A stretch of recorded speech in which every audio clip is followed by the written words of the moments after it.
So లింగం యాదవ్ గారు, so BJP వాళ్ళు ఆరోపించేది ఏంటంటే అసలు ఈ లిక్కర్ కేసు ఏదైతే ఉందో దీని మీద కంప్లైంట్ చేసింది ఫస్ట్ కాంగ్రెస్ పార్టీ.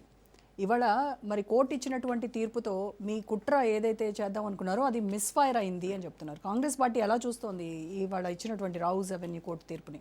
డెఫినెట్గా ఇవాళ ఏదైతే ఢిల్లీ రావుస్ అవెన్యూ కోర్టులో కవిత గారికి వచ్చింది అనుకూలంగా తీర్పు వచ్చిందో, అంటే బీజేపీ బీఆర్ఎస్ కలిసి ఆడిన ఒక డ్రామాలో భాగంగా, అంటే ఢిల్లీ ఎలక్షన్లో బీజేపీ గెలవడానికి, అక్కడ అరవింద్ కేజ్రీవాల్ని ఇవాళ ఎలక్షన్లో ఓడగొట్టడానికి, అదేవిధంగా తెలంగాణ పార్లమెంట్ ఎలక్షన్లో తెలంగాణలో బీజేపీ ఇవాళ సీట్లు గెలవడానికి చేసినటువంటి ఒక డ్రామాగా ఇది మనకు కనబడుతుంది. ఇవాళ మీరు చూడండి, ఇవాళ ఇదే ఎలక్షన్స్లో ఢిల్లీ ఎలక్షన్స్లో బీజేపీ ఎట్లయినా గెలిచే ఛాన్స్ లేదు. అక్కడ అరవింద్ కేజ్రీవాల్ గారు వాళ్ళు ఇస్తున్నటువంటి అభివృద్ధి సంక్షేమ కార్యక్రమాల వల్ల ఢిల్లీలో బీజేపీకి స్థానం లేదు. కానీ ఇవాళ దేశవ్యాప్తంగా మెజార్టీ రాష్ట్రాలలో గెలిచినటువంటి బీజేపీ, ఇవాళ కేంద్రంలో అధికారంలో ఉన్నటువంటి బీజేపీ ఢిల్లీలో గెలవకపోవడం వల్ల ఇవాళ ఎట్లయినా ఢిల్లీలో గెలవాలి. దాంట్లో భాగంగా బీజేపీ బీఆర్ఎస్ ఇద్దరు కలిసి ఆడిరు. ఇవాళ బీజేపీ తెలంగాణలో 8 సీట్లు గెలిచిరంటే ఇవాళ కవిత గారి వల్లనే కవితను అరెస్ట్ చేసి ఇవాళ మేము ఇద్దరం ఒకటి కాదు అని చెప్పుకోవడం కోసం చేసినటువంటిది. ఇవాళ ఎలక్షన్స్ అయిపోయినాయి, ఇవాళ మళ్ళా సిబిఐ ఈ కేసు పెట్టింది ఎవరండి? సిబిఐ. మరి ఇవాళ ఎవరు ఫెయిల్ అయినట్టు? సిబిఐ కదా. సిబిఐ చెప్తేనే కదా ఢిల్లీ లిక్కర్ స్కామ్ కేసులో అవినీతి జరిగిందని చెప్పింది సిబిఐ. అందుకే ఇవాళ సిబిఐ ఎవరు చెప్పు చేతులుందో మనకు తెలియదా? ఇవాళ 11 సంవత్సరాలుగా దేశంలో సిబిఐ ఎవరికి అనుకూలంగా పనిచేస్తుందో తెలుస్తలేదా? సిబిఐ, ఈడీ, ఐటీ ఎవరి ఆధ్వర్యంలో నడుస్తున్నాయి? ప్రతిపక్ష పార్టీలను, ప్రాంతీయ నాయకుల్ని, ఈ బీజేపీకి వ్యతిరేకంగా మాట్లాడిన వ్యక్తులందరినీ కూడా జైల్లో పంపిస్తుంది కదా ఇదే సిబిఐ. మరి ఇవాళ సిబిఐ నరేంద్ర మోడీ చెప్పినట్టు నడుస్తుంది. అందుకే ఇవాళ ఎలక్షన్స్ అయిపోయినాయి, ఇవాళ ఢిల్లీలో అధికారంలోకి వచ్చారు, ఇవాళ తెలంగాణలో 8 సీట్లు బీజేపీ గెలిచింది. సో ఇవాళ అవసరం లేదు, అందుకే ఇవాళ మళ్ళా కోర్టు ద్వారా ఇవాళ కవిత క్లీన్ చిట్ ఇచ్చారు. అంటే ఇది చాలా క్లియర్గా మనకు అర్థమవుతుంది. ఢిల్లీ అసెంబ్లీ ఎలక్షన్లో, తెలంగాణలో పార్లమెంట్ ఎలక్షన్లో గెలవడానికి బీజేపీ బీఆర్ఎస్ చేసిన ఒక కేసీఆర్, నరేంద్ర మోడీ ఆడిన డ్రామాలో భాగంగా తప్ప ఇది మరేం కాదు. ఇవాళ కవిత గారు బయటకు వస్తే తెలంగాణ సమాజంకి ఏం సంబంధం అండి?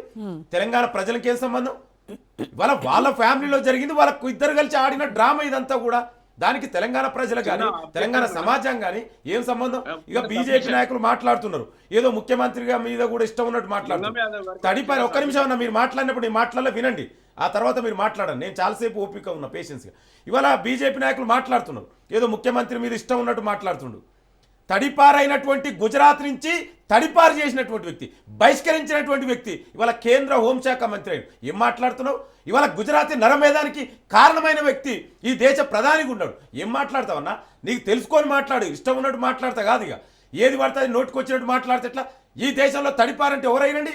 ఒక రాజకీయ నాయకుడు తడిపారైందంటే ఎంత వ్యవస్థలో ఎంత దుర్మార్గంగా ప్రవర్తిస్తే తప్ప ఆ వ్యక్తిని తడిపారు చేయరు. ఇది ఆంధ్ర రికార్డ్ అయ్యింది కదా, అమిత్ షాని మనం పంపించలే కదా, గుజరాత్ నుంచి బయటకు పంపించిన వ్యక్తి. ఇంత దుర్మార్గం ఇంకా ఏముంటుంది? అంటే బీజేపీ నాయకులు మీ ఎలక్షన్లో గెలవడానికి ఈడీని, సిబిఐని, ఐటీని, చివరకు ఎలక్షన్ కమిషన్ కూడా, అంటే నీ అవకాశాల కోసం, నువ్వు రాజకీయాలలో ఎలక్షన్లో గెలవడం కోసం ఏదైనా చేస్తావు. అవకాశం అయిపోయింది. ఇవాళ ఎలక్షన్లో ఢిల్లీలో గెలిచిరు, తెలంగాణలో ఎలక్షన్లో ఎంపీ ఎలక్షన్లో గెలిచిరు, ఇప్పుడు అవసరం లేదు. అందుకే ఇవాళ కవిత గారు బయటకు వచ్చారు. దీంట్లో ఎవరికేం సంబంధం అండి? తెలంగాణకి ఏం సంబంధం? ఇవాళ ఇష్టం ఉన్నట్టు మాట్లాడితే ఎట్లండి? ఇక బీఆర్ఎస్ నాయకులు, మా కాంగ్రెస్ ఏం చేసిందండి? కేసు పెట్టింది ఏమన్నా కాంగ్రెస్? ఇది చెప్తున్నారు వాళ్ళు అదే చెప్తున్నారు. ఎవరు పెట్టినో మీకు తెలియదా అండి? ఇదే బీజేపీ ఎంపీ కంప్లైంట్ ఇచ్చిండు మొదటగా, తర్వాత సిబిఐ ఇచ్చింది. మాకేం సంబంధం అండి? మీరు పెట్టుకున్నారు. ఇవాళ ఇప్పుడు దీంట్లో కారణం ఎవరు? సిబిఐ. మరి ఇదే సిబిఐ ఎందుకు దీన్ని ప్రూవ్ చేయలేకపోయింది? సిబిఐ ఇచ్చింది కదా, మరి ఇవాళ ప్రూవ్ చేయవలసిన బాధ్యత కూడా సిబిఐ మీద ఉంది. అంటే అటానమస్ సంస్థలని ఇవాళ నిర్వీర్యం చేసి బీజేపీ జేబు సంస్థలుగా మార్చి నరేంద్ర మోడీ ఏది చెప్తే అది చేసే విధంగా మాట్లాడుతుంది. ఇవాళ స్వతంత్ర సంస్థలు పనిచేస్తున్నాయి. ఇవాళ తెలంగాణ గురించి తెలంగాణలో ఈ కేసు పెట్టింది రేవంత్ రెడ్డి ప్రభుత్వం వచ్చిన తర్వాత జరిగిందా? లిక్కర్ స్కామ్ బీఆర్ఎస్ నాయకులు మాట్లాడితే అంటే ఎంత విచిత్రంగా మాట్లాడతారంటే, కేసు ఏదో మా ప్రభుత్వం. దయచేసి మిత్రుడు తెలుసుకోవాలి, ఇది పెట్టింది ఢిల్లీలో కేసు అయింది. ఇవాళ మీరే కేంద్రంలో అధికారంలో ఉంది, మీరే అప్పుడున్నారు, ఇప్పుడు మీరే ఉన్నారు. సో ఇవాళ కాంగ్రెస్ కానీ ప్రజాప్రభుత్వం కానీ తెలంగాణ ప్రజలు కానీ ఎలాంటి సంబంధం లేదు. అందుకే దీన్ని కూడా ఎవరు కూడా పట్టించుకోవట్లేదు. బీఆర్ఎస్ నాయకులు, బీజేపీ నాయకులు వాళ్ళు మాట్లాడుతారు తప్ప ప్రజలు ఎవరు పట్టించుకుంటారండి? ఇవాళ కవిత ప్రజాస్వామ్యంలో ఎవరైనా పార్టీ పెట్టుకోవచ్చు, పార్టీ పెట్టినంత మాత్రంలో ఎవరికేం సంబంధం వాళ్ళ కాబోయే మొట్టమొదటి మహిళా సీఎంగా మీరు చూడట్లేదా అండి? ఇక అదే అంటే కళను ఎవరైనా కనొచ్చండి. ఇప్పుడు ఏదో అంటారు చూడు, నేను ఒక స్కాలర్, భావ ప్రకటన స్వేచ్ఛకు కళలుగానే స్వేచ్ఛకు కూడా సంఖ్య లేదు. బహుశా ఆమె కళలు కంటుందో, కానీ దానికి మాకేం సంబంధం అండి. నేను అదే చెప్తున్నా, ప్రజాస్వామ్యంలో ఎవరైనా పార్టీ పెట్టొచ్చు. ఇవాళ ఆమె కూడా ప్రజల కోసం తిరగొచ్చు.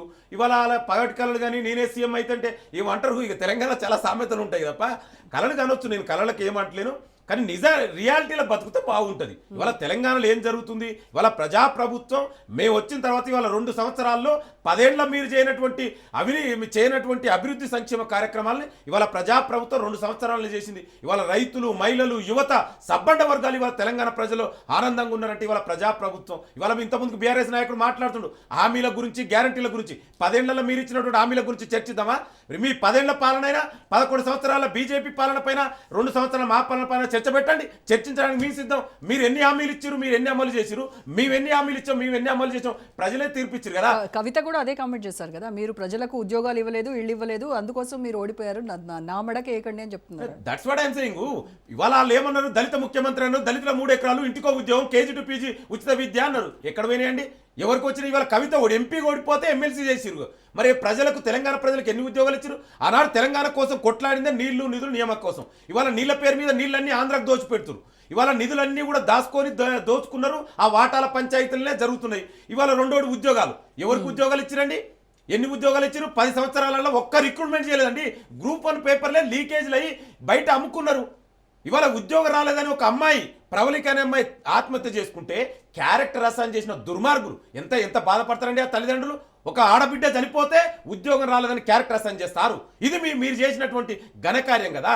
ఇవాళ అందుకే మీరు ప్రజలకు ముఖం చూపించుకోలేక ఇవాళ ఫామ్ హౌస్లో దాక్కున్నారు. ఇప్పటి వరకు చూడండి, కేటీఆర్ వర్కింగ్ ప్రెసిడెంట్ అయిన తర్వాత ఒక్క ఎలక్షన్లో బీఆర్ఎస్ గెలవలేదు. ఇవాళ మీకు అసెంబ్లీ ఎలక్షన్లు తీర్పిచ్చారు, పార్లమెంట్ ఎలక్షన్ తీర్పిచ్చారు, ఎమ్మెల్సీ ఎలక్షన్ల బుద్ధి చెప్పారు, కంటోన్మెంట్ జూబ్లీస్ బై ఎలక్షన్లో మీకు వ్యతిరేకంగా తీర్పిచ్చారు, మున్సిపల్ ఎలక్షన్లో, పంచాయతీ ఎలక్షన్లో మీకు వ్యతిరేకంగా తీర్పిచ్చారు. ఇప్పటికైనా మీరు మారండి. ప్రజలేం కోరుకుంటున్నారు? ఒక ప్రతిపక్ష పార్టీగా కన్స్ట్రక్టివ్ క్రిటిసిజం చేయండి, సలహాలు సూచనలు ఇవ్వండి, మేము తీసుకోవడానికి సిద్ధం. ఆనాడు మీ ప్రజాస్వామ్యంలో ప్రతిపక్ష పార్టీ లేకుండా చేయాలనుకున్న దుర్మార్గులు మీరు. ఇవాళ ప్రతిపక్ష పార్టీ ఉండాలంటున్నాం కదా. ముఖ్యమంత్రి గారే స్వయంగా చెప్పారు, అయ్యా ప్రతిపక్ష నాయకుడా అసెంబ్లీకి రా, సలహాలు సూచనలు ఇవ్వండి, చర్చిద్దాం, దమ్ము. ఆ విధంగా మాట్లాడుతున్నాం. ప్రజాస్వామ్యంలో పాలకపక్షం, ప్రతిపక్షం 2 ఉండాలని కోరుకునే పార్టీ ప్రభుత్వం మాది. మీ లెక్క దుర్మార్గంగా చేయలేదు. ఇవాళ కేంద్రంలో బీజేపీ ప్రతిపక్షాలు లేకుండా చేయాలనుకున్నారు. టీఆర్ఎస్ అదే చేసింది. చివరికి ఇవాళ అదే టీఆర్ఎస్, బీఆర్ఎస్ పోయి ఫామ్ హౌస్ కు పరిమితమైంది. ఇప్పటికైనా మీరు మారండి. ప్రజలకు అనుకూలంగా ప్రజా నిర్ణయాల గురించి ఇవాళ మాట్లాడితే ఏదైనా కనీసం భవిష్యత్తు ఉంటుంది. భవిష్యత్తులో మిమ్మల్ని గుర్తించడానికైనా అవకాశం ఉంటుంది.